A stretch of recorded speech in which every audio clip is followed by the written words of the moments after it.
오늘은 퇴근해서 보니까 이렇게 전단지형 선거 공보가 와 있네요. 여기에는 이 투표 안내문하고 새 후보의 전단지가 와 있습니다. 먼저 이재명, 지금은 이재명, 이렇게 돼 있고요. 네. 다음에 기호 2번 김문수 이렇게 돼 있습니다. 이렇게 보기 쉽게 간단하게 정리를 해놨죠. 다음에 기호 4번 이준석. 근데 오늘 또 여전히 자 보시면 이합전 그 공보물보다 더 빡빡하게, 그때는 한 페이지였는데 오늘은 무려 3페이지에 걸쳐서 이렇게 편지를 쓰셨네요. 그래서 오늘도 한번 읽어드리려고 합니다. 좀 빠른 속도로 읽겠습니다. 존경하는 유권자님, 안녕하십니까? 개혁신당 대통령 후보 이준석입니다. 제가 좀 악필입니다만 진실한 마음을 전하기 위해 저의 손글씨체로 만든 편지로 인사드리오니 너그러운 양해를 부탁드립니다. 26 나이에 처음 정치권의 부름을 받았을 때 주거, 교육, 의료, 산업 분야에서 제가 품은 구상을 국가의 정책에 반영하고 싶다는 소박한 마음 하나뿐이었습니다. 누구든 한 번쯤은 저처럼 정치권이 이런 정책을 추진하면 좋을 텐데 하는 구체적인 바람을 가져보셨을 겁니다. 따라서 저의 정책은 언제나 현실을 지향했고 대한민국을 경제 강국으로 만들겠다거나 위대한 나라로 다시 태어나게 하겠다는 다소 추상적이고 과장된 표현은 경계해 왔습니다. 이번 선거에서 제가 내세운 공약들에서도 그러한 특징을 발견하실 수 있을 것입니다. 정치인의 길을 걸어온 지도 어느덧 15년이 되어 갑니다. 대한민국이 겪은 수많은 풍파 가운데 저의 정치 여정도 함께 출렁였고 때로는 외롭고 두려운 순간들도 있었습니다. 박근혜 전 대통령의 권유로 정치를 시작한 탓에 저를 박근혜 키즈라 부르는 분들도 계셨습니다. 그러나 박근혜 전 대통령에 대한 개인적인 인연이나 감정과는 별개로 저는 자신을 노무현 키즈라 부르고 싶습니다. 청소년기 성장의 과정에서 바라본 한 정치인의 모습은 평생의 정치의식을 결정짓기도 합니다. 제게는 그런 인물이 노무현 대통령이었습니다. 제가 기억하는 정치인 노무현은 남들이 만류하는 선거에 7전8기 도전하며 할 말은 꼭 하고 모난 도래 역할을 주저하지 않았던 분입니다. 노무현처럼 살고 싶었습니다. 시련이 올 때마다 이럴 때 노무현이라면 어떻게 했을까를 되물었고 그 길을 쫓으려 애썼습니다. 그리하여 저는 손쉬운 비례대표 국회의원 자리를 마다하고 험지라 불리는 지역구에 출마해 몇 번의 낙선을 경험했고 결국 동탄의 기적이라 불리는 성과를 이뤄냈습니다. 보수 정당의 당대표 선거에 나섰을 땐 당선은 기대하지 말고 그저 좋은 경험이라 여기라는 조언도 들었지만 결과는 당선이었고 기득권의 거센 반대 속에서도 정치 개혁 과제를 하나씩 실현해 나갔습니다. 크고 작은 선거를 모두 승리로 이끌었고 대한민국 역사상 최연소 여당 대표라는 영광을 얻기도 하였습니다. 이 모든 여정은 노무현 정신 덕분이었다고 저는 믿습니다. 그리고 문득 되묻게 됩니다. 오늘의 정치권에서 노무현 정신을 절실하게 실천하는, 진실하게 실천하는 사람은 과연 어디에 있는가? 자신의 범법 행위에 대한 처벌을 피하려고 재판을 수년간 질질 끌고 국회에서 불체포 특권을 악용하여 급기야 사법부를 겁박하는 어느 정치인을 보면서 저는 이 시대에는 그와 맞서는 것이 진정한 노무현 정신의 발현이라고 다짐합니다. 존경하는 유권자님, 어떤 분들은 이렇게 묻습니다. 이준석이 속한 개혁신당은 의석이 적은데 대통령 역할을 제대로 할 수 있을까? 저를 걱정하고 아껴주시는 마음에서 그런 말씀을 하시는 줄 잘 알고 있습니다.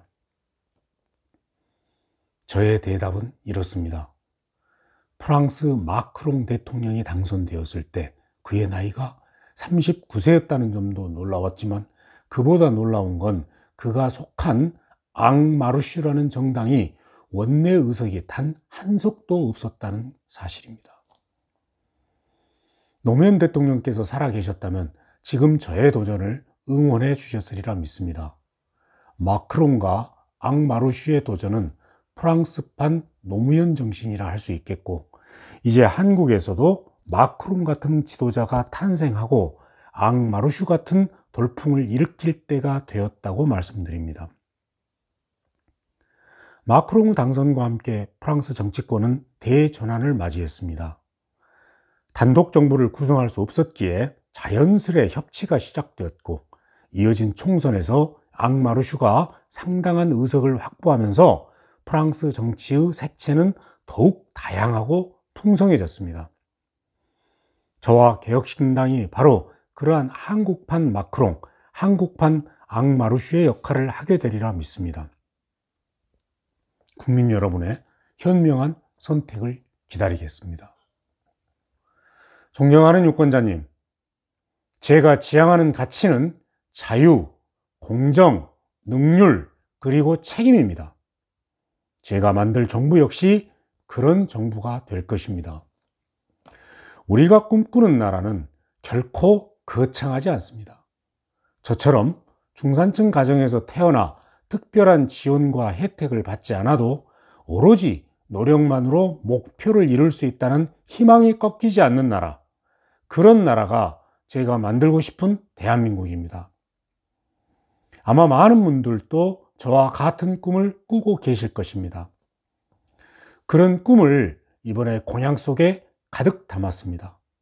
공교육을 정상화하여 사교육의 부담을 줄이고, 이기적인 집단의 행포와 특권으로 인해 불특정 다수가 피해를 보는 사례는 막아내겠습니다. 출발선이 불공정해 사회 진출에 어려움을 겪는 청년들에게는 출발 자금을 지원하고, 좁은 집에서 시작해 점점 넓혀가는 가족에게는 그 노력만큼 보상을 드릴 수 있는 나라를 만들겠습니다. 교사, 의사, 경찰 등 전문직 종사자들이 자부심을 지킬 수 있도록 돕고, 창업과 연구를 하다가 규제의 문턱에 가로막힌 사업가, 연구자에게는 기회의 문을 활짝 열어놓겠습니다. 불황 속에 주택담보대출 원금과 이자를 함께 갚느라 힘겨운 가정에게는 잠시 숨을 고를 기회를 드리겠습니다. 연금 구조를 완전히 개혁해 미래 세대가 과연 연금을 받을 수 있을까 하는 불안을 말끔히 걷어내겠습니다. 저 이준석의 꿈은 이 편지를 읽고 계신 당신의 꿈과 크게 다르지 않을 것이고, 이제 저의 경험과 지혜가 오롯이 대한민국을 위해 쓰이기를 기다리겠습니다. 우리가 정쟁으로 밤을 새우는 사이, 예전에는 우리가 경쟁 상대로조차 여기지 않았던 중국이 여러 분야에서 우리를 추월해 미래의 먹거리마저 넘보고 있습니다. 그들은 이공계 출신 지도자를 연달아 배출하면서 오늘을 버려왔습니다. 앞으로 몇 년은 세계적인 과학기술 패권 경쟁의 분수령이 될 것입니다. 여기서 뒤처지면 우리는 돌이킬 수 없는 타격을 입게 될 것입니다. 이러한 때 과학에 밝고 실무 경험과 국제 감각을 갖춘 지도자의 존재는 매우 중요합니다. 감히 말씀드립니다. 제가 바로 그 적임자입니다. 존경하는 유권자님, 26에 정치를 시작했던 첫 마음을 오늘 다시 떠올립니다. 40이 된 지금 대통령 선거에 나설 수 있는 헌법적 자격을 갖추자마자 국민 앞에 나서는 각오와 책임을 거듭 돌아봅니다. 저 이준석을 선택하는 것이 너무나 훌륭한 선택이었다고, 대한민국 역사에 거대한 전환점을 만든 순간이었다고 자부심을 느낄 수 있는 자랑스러운 대통령이 되도록 혼신의 노력을 다하겠습니다. 내일은 생각지 않고 오늘만 무사하면 된다는 듯 흥청망청 돈을 뿌려대는 정치인들 사이에서 저는 당신의 내일을 준비하겠습니다. 우리의 미래가 두렵지 않도록 만들어 가겠습니다. 이준석을 선택하시면 그 믿음의 끝에 반드시 이준석이 됩니다. 믿고 맡겨주십시오. 긴 글 읽어주셔서 진심으로 감사합니다. 평화와 행복을 기원합니다. 2025년 5월 이준석 올림.